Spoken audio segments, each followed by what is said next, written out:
Bismillahirrahmanirrahim. Assalamualaikum warahmatullahi wabarakatuh. Perkenalkan, nama saya Miarista, berasal dari Prodi Ilmu Administrasi Negara, Fakultas Ilmu Sosial, Universitas Negeri Padang. Pada kesempatan kali ini, saya akan menjelaskan mengenai materi pertemuan ke-13, mata kuliah Ilmu Politik, yaitu mengenai Trias Politika. Trias Politika. Fungsi-fungsi pemerintahan terbagi atas 3. Yang pertama adalah fungsi legislatif atau rule making. Yang kedua adalah fungsi eksekutif atau rule application. Yang ketiga adalah fungsi yudikatif atau rule adjudication. Selanjutnya adalah pembagian struktur kekuasaan di Indonesia. Yang pertama adalah legislatif. Legislatif terdiri dari MPR, DPR, dan DPD. Yang kedua adalah eksekutif yang terdiri dari presiden. Yang ketiga adalah yudikatif yang terdiri dari MA, MK, dan KY. Berikut adalah pembagian kekuasaan pada masa Revolusi Gemilang 1688, yang mana fungsi eksekutif dijalankan oleh raja, fungsi legislatif dijalankan oleh pembuat kebijakan, dan fungsi yudikatif dijalankan oleh hakim. Dalam arti luas, eksekutif adalah kepala negara atau pemerintahan, pegawai pemerintah, birokrasi, dengan tugas penegakan hukum atau aturan, menginisiasi kebijakan, serta melakukan hubungan internasional. Sedangkan dalam arti sempit, eksekutif adalah sebagai simbol persatuan negara dan sebagai penyedia kepemimpinan dalam sistem politik.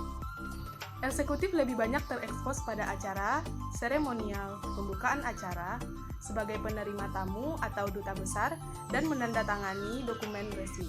Selanjutnya adalah legislatif. Legislatif adalah wakil rakyat yang memiliki tugas sebagai pembuat undang-undang dan kebijakan. Ia juga memiliki fungsi sebagai penyelidikan dan kontrol akan kinerja dari eksekutif, dan merupakan agen dari sistem politik yang membawa mandat dari prinsipal. Teori-teori fungsi negara.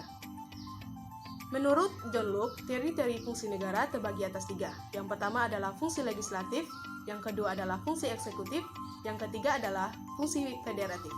Sedangkan menurut Montesquieu, teori-teori fungsi negara terbagi atas 3, yaitu 1. Fungsi legislatif, 2. Fungsi eksekutif, 3. Fungsi yudikatif. 3 jenis kekuasaan menurut Montesquieu adalah yang pertama yaitu kekuasaan yang bersifat mengatur atau membuat peraturan yang diserahkan kepada legislatif. Yang kedua adalah kekuasaan yang bersifat melaksanakan peraturan yang diserahkan kepada eksekutif. Yang ketiga adalah kekuasaan yang bersifat mengawasi pelaksanaan peraturan yang diserahkan kepada yudikatif. 3 perbedaan penafsiran teori. Di Amerika Serikat, sistem pemerintahannya adalah presidensial, yang mana pemisahan kekuasaan dilakukan secara tegas. Di Eropa Barat, sistem pemerintahannya adalah parlementer, yang mana organ yang satu dengan organ yang lainnya memiliki hubungan yang timbal balik. Di Swiss, sistem pemerintahannya adalah referendum, yang mana eksekutif hanya menjalankan apa yang telah digariskan oleh legislatif. Pemisahan kekuasaan menurut Gabriel A. Almond, rule-making function, berwenang untuk merumuskan kemauan rakyat atau kemauan umum dengan jalan menentukan kebijaksanaan umum yang mengikat seluruh masyarakat. Badan yang berhak menyelenggarakan kedaulatan rakyat dengan jalan menentukan public policy dan menuangkannya ke dalam undang-undang. Teori perwakilan atau indirect demokrasi. Perwakilan adalah seseorang atau sekelompok yang memiliki kemampuan atau kewajiban dalam bertindak atau berbicara atas nama kelompok yang lebih besar. Perwakilan merupakan miniatur dari keseluruhan masyarakat. Perwakilan bertindak atas nama pihak lain. Jenis perwakilan. Menurut C.V. Strong, jenis perwakilan terbagi 2. 1. Perwakilan politik, terjadi karena adanya pemilihan umum atau pemilu. 2. Perwakilan fungsional dengan menggunakan mekanisme pengangkatan. 4 kategori dari perwakilan adalah 1. Independen, 2. Rakyat, 3. Partai, 4. Pemerintah. Hakikat dari fungsi legislatif yaitu pertama 1. Upaya mencegah terjadinya absolutisme pemerintahan.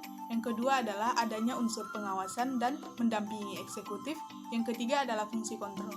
Fungsi badan legislatif adalah yang pertama yaitu policy making and law making function. Yang kedua, to control executive. Fungsi kontrol terdiri dari yang pertama adalah question hall, yang kedua adalah meminta keterangan, yang ketiga adalah mengadakan penyelidikan sendiri, yang keempat adalah sistem parlementer. Selanjutnya adalah lembaga yudikatif. Lembaga yudikatif adalah lembaga yang memiliki fungsi untuk mengadili penyelewengan pelaksanaan konstitusi dan peraturan perundang-undangan secara luas dan bersifat independen dalam pelaksanaan tugas dan fungsinya. Sistem lembaga yudikatif negara demokratis. 1. Sistem common law. Sistem ini diterapkan di Inggris.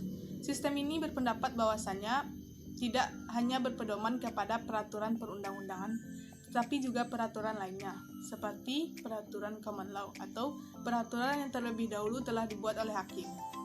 Yang kedua adalah sistem civil law. Sistem ini diterapkan di Prancis. Sistem ini adalah sistem hukum yang berpedoman kepada hukum yang telah ditetapkan terlebih dahulu. Sistem ini berpendapat bahwasannya hanyalah peraturan perundang-undangan yang dijadikan sumber hukum satu-satunya. Kekuasaan lembaga yudikatif di Indonesia terbagi atas dua. Yang pertama adalah sistem hukum adat. Sistem ini merupakan sistem asli corak Indonesia, yang mana pada umumnya tidak tertulis. Yang kedua adalah sistem hukum Eropa Barat atau Belanda. Sistem ini dipengaruhi oleh hukum Romawi, asas kebebasan yudikatif. Lembaga yudikatif pada era reformasi di Indonesia meliputi 1. Mahkamah Agung adalah mengadili kasasi dan menguji peraturan perundang-undangan di bawah Undang-Undang Pasal 24A ayat 1. 2. Mahkamah Konstitusi berwenang mengadili tingkat pertama dan terakhir yang bersifat final untuk menguji undang-undang terhadap UUD sengketa lembaga negara dan memutus pembubaran partai politik dan perselisihan hasil pemilu.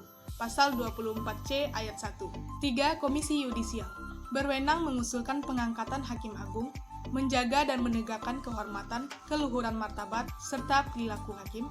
Pasal 24B ayat 1. Demikianlah penjelasan saya mengenai trias politika. Semoga bermanfaat bagi kita semua. Saya akhiri dengan Assalamualaikum warahmatullahi wabarakatuh. Thanks for watching.